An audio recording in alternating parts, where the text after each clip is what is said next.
This is Daddy's Working Podcast, back again to give you another dose, all up in your ear holes.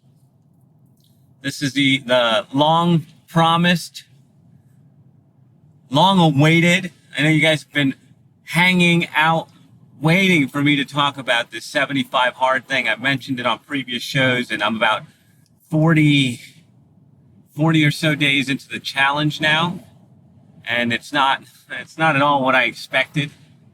I have learned quite a bit about myself, and I want to share it with you because a lot of people, my friends here on the ground in Orlando, are like, why would you do that? That sounds crazy. Or my favorite, forget about the crazy thing. My favorite is the guys that say, oh yeah, it's 2 workouts a day? I might be able to get 1. Oh, it's a gallon of water a day? I probably drink 4 cups. Like, changing the challenge to suit their lazy ass lifestyles.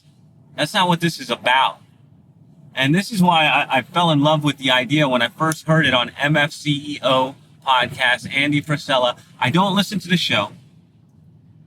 Well, damaging admission. I don't hardly listen to the show. I listened to that one specifically because someone put me on it and told me to check it out. So I went to Ohio a couple months back. I joined a new mastermind, invested over 30 G's to sit in a room with these fellas. And I was there for a reason. I was there for a change in my life. I was on a downtrend. I was trending down, and I was kind of in the dumps, and I hadn't been in a mastermind for nearly a year. And I knew that I needed to get around the right people again. I needed to recharge my energy, reinvigorate my mind, and get around winners, get around the champs in life. And I found this group. I was put onto it by Nate Kennedy. You guys might know him. He's been on the show. He's from Optimize Assets. We're partners in the Real Estatepreneur's show. But I told him I was looking for a group, and he said, you got to talk to my man, Mark Evans. You just talk to him, see what he's doing, find out what he's about, and it might be a good place for you. And I said, okay, all right. I'm down. I trust Nate. He's my buddy, my partner. I'm like, all right, Nate, I'll talk to him.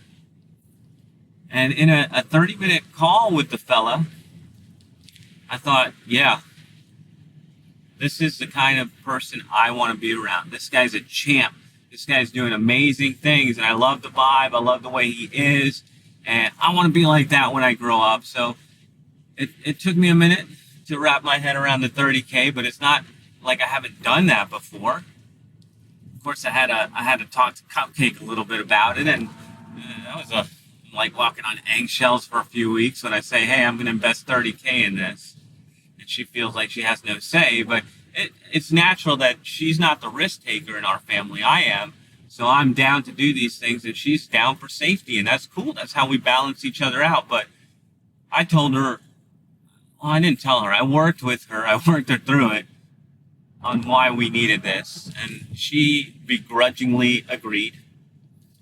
And I had to sign up because I wanted to go to the in-person meetup that was coming up. So we pulled the trigger, wired over the money, and got on with it. And so he had an event over in Ohio, which was an awesome event, by the way. Met a lot of cool people, but my favorite people of all, of course, are the champs, the DM family, Deal Maker family, Dream Maker family, the DM family, and the leaders, Mark Evans, showing us that our dreams can be reality. And I'm going to have him on the show when time permits.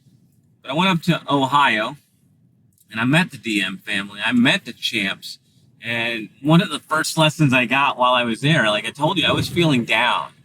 I was feeling out of sorts, and I just felt like a loser. I was having one of those down times that entrepreneurs, we all have. We have our ups, we have our downs. Sometimes we're winning, sometimes we're losing. Sometimes it seems like we're not doing enough. Sometimes it seems like we're doing too much. I was feeling all of that. And I knew I needed to change. So I went up to Ohio. And one of the first conversations, I believe the gentleman's name was Dan. He was a speaker at the event. And I just talked to him for a little bit, and he looked at me in the eye, just smiled, and said, "It sounds like you're doing too much." And that hit me because I pride myself in not being busy, not doing too much, and being more about lifestyle and living every day and enjoying the journey. And I wasn't there. And I knew he was right. And I knew that I was going to have to make some changes. And I talked about this in another episode where we talked about vulnerability. But I knew I needed to make some changes. I needed to, at that time, I said yes to everything in that quarter. And then coming into this new quarter, it was about saying no to anything that was outside of my unique ability. And I had a breakthrough the other day. I may have shared this already, but my unique ability is simple. Talking to people, whether it's on the phone or in person. Recording, like I'm recording right now, talking to you, and leveraging ideas and leveraging digital media and digital deployment of ideas to share and reach more people and impact more lives. Recording, obviously, the podcast factory, right? Daddy's got to be recording or he's not happy. And the other one is writing. You guys don't know this. I haven't talked about it too much on the show, but I write nearly daily. When you go to the podcast factory, there's on the front page, there's an offer for the 6 biggest mistakes people make in podcasting, something like that. I don't remember the name. But when you sign up to get that, you're also going to get me all up in your inbox daily. And sometimes twice a day. Actually, at least 3 to 4 times a week. I also broadcast at night where I send out a 9 o'clock email that I wrote that day. And so you get 2 emails a day from me sometimes because writing is in my unique ability. It makes me feel good. It's like therapy. I love getting my thoughts and ideas out, and writing them is actually my favorite way to get them out. Even though I do this podcasting, you think it'd be talking them out, but I don't know why. I think it's because of my time writing every day that Ben Settle put me on that practice. And I love to communicate by writing. And so that's my unique ability. That's where I should be spending my time. And if I'm outside of those areas, when I'm working in my business, then there's a problem. And yes, indeed, I am doing too much. Anyways, let's get to 75 hard. So got on the bus. Mark planned an adventure for us. And that's one of the things that made me sign up for the mastermind was he says, yeah, you know, all the classroom stuff, that's cool and all that. But what I want to do is create memories with you guys, give you experiences that you won't forget. And he certainly delivered on that because that day we all hopped on a bus. We didn't know where we were going, but we knew we were going to make some memories. And we ended up at a gun range. We're like, okay, this is cool and weird. And it's been a little while since I shot a gun, but let's go. I love it. I'm a red-blooded American. Put a gun in my hands. Put a rifle in my hands. I'm a happy fella. So we had a skeet shooting contest. And of course, everybody played. But not everybody could win, right? I had a good day, all right? I made a good impression on the DM family. We had 25 skeets. The first group went out there, and the highest number hit was 7. We were in the second group, so we had the advantage of knowing that we only had to hit 7 to be at the top tier, and the low number was 3. So we knew that if we got more than 3, we wouldn't lose, and if we got more than 7, we'd be on the winning path. So a lot of our group hit more than 7. There was 7s, there was 10s, there was 12s.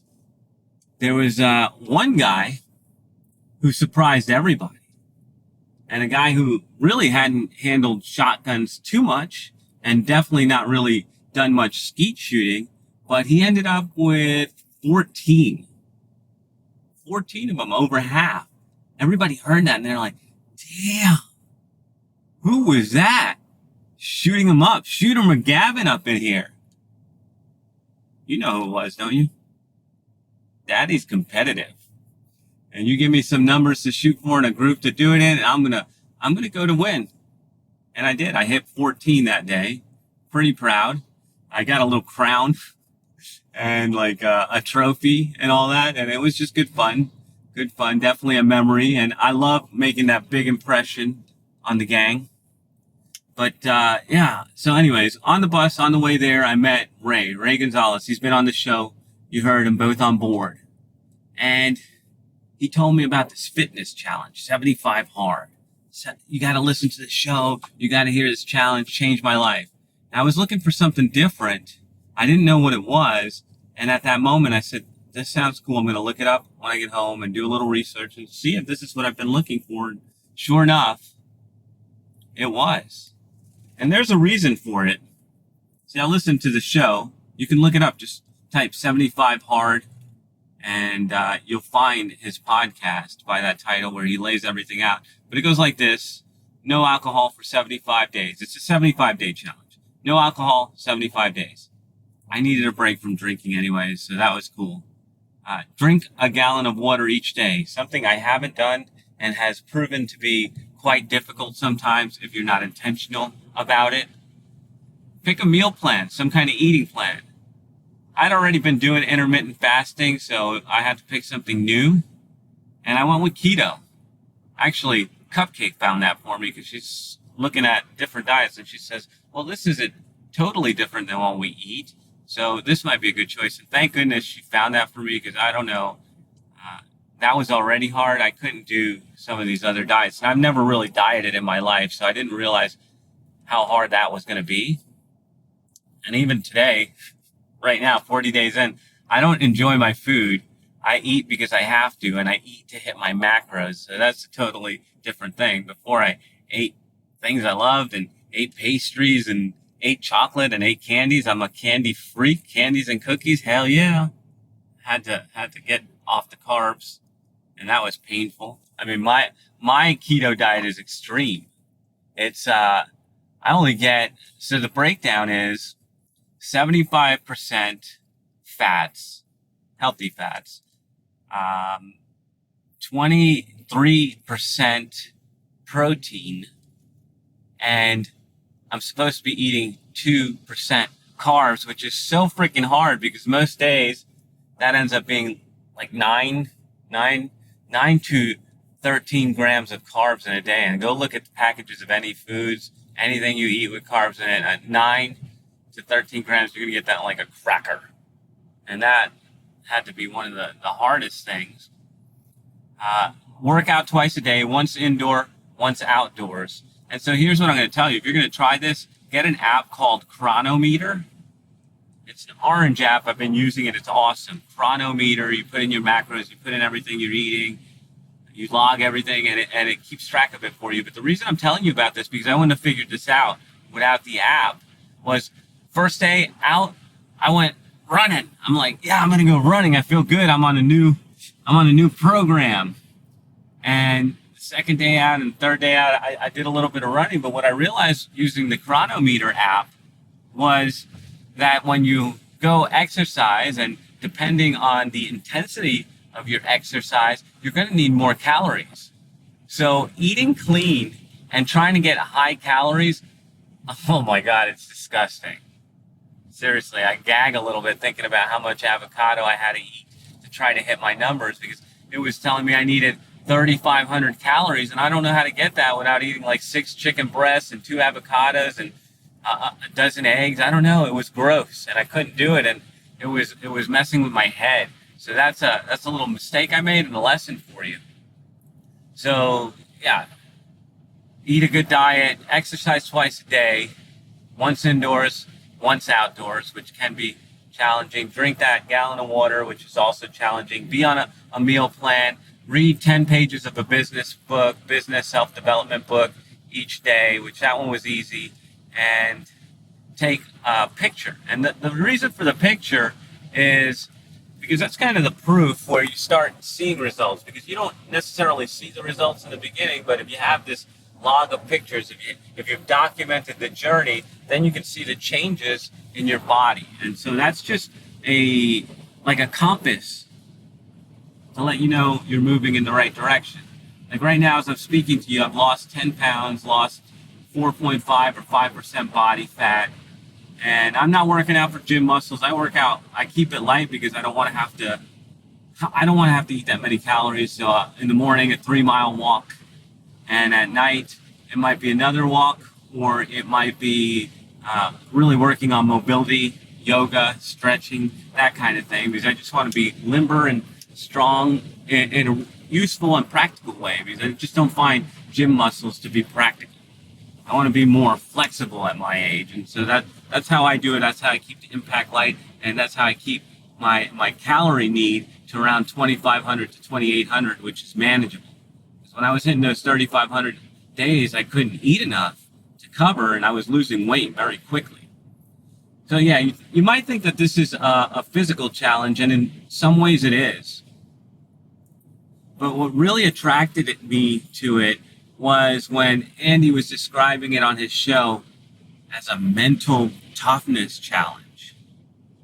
That's what I think most of us need help with, is being more mentally tough, having more grit, having more perseverance, because that's the thing that all rich people have in common, is that mental toughness, that perseverance. You get knocked down, you get back up, and you just keep going. Average, ordinary people, they don't have that. They get knocked down and they start crying and rubbing their boo-boo and sucking their thumbs. You're not going to win that way. And that's really what attracted me, more than the physical aspect and the losing weight, which was cool.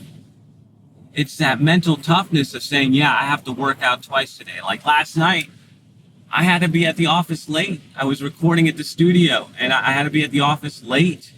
And I had to come home and take care of Huddy. I had to take him to karate at 6:30 at night, and I hadn't gotten my second workout. And all I kept saying to myself was, I got to get my workout. I got to get my workout. And so when I brought him home, I gave him the cupcake. Here, take care of him. I got to go out. And I did a 2-mile jog and a 1.5-mile walk to cover my 45 minutes at night from 8:30 to 9:30 at night, which I would have never done that before, but I had to. That's the perseverance. That's what it takes to get what you want. Pushing through the I don't want to, or I can't, or I'm making an excuse. Forget all that. And so if you guys have been wondering why I took on this challenge, the 75 hard challenge, it's more than anything because I wanted to hit a new level in my life, and I have. I am seeing things more clearly now than I have seen them in years. And it's because of this 75 hard challenge. Obviously, eating better is good for you. Exercising more is good for you. But getting that head game straight, where you don't let anything stop you when you're on a mission, there's nothing in the world more practical or more useful or more beneficial for you than that right there. So, yeah, try it if you can. Most of you won't, and that's cool. It's not for everybody. I'm 40 days in, which is like halfway there, and I'm still figuring things out. But I'll tell you what, I'm already better than I was before, and tomorrow I'll be better than I was today. 75 hard challenge, look it up. No alcohol, 75 days, right? 75-day challenge, no alcohol. Follow a meal plan. I'm following keto. Exercise twice a day for 45 minutes each, once inside, once outside.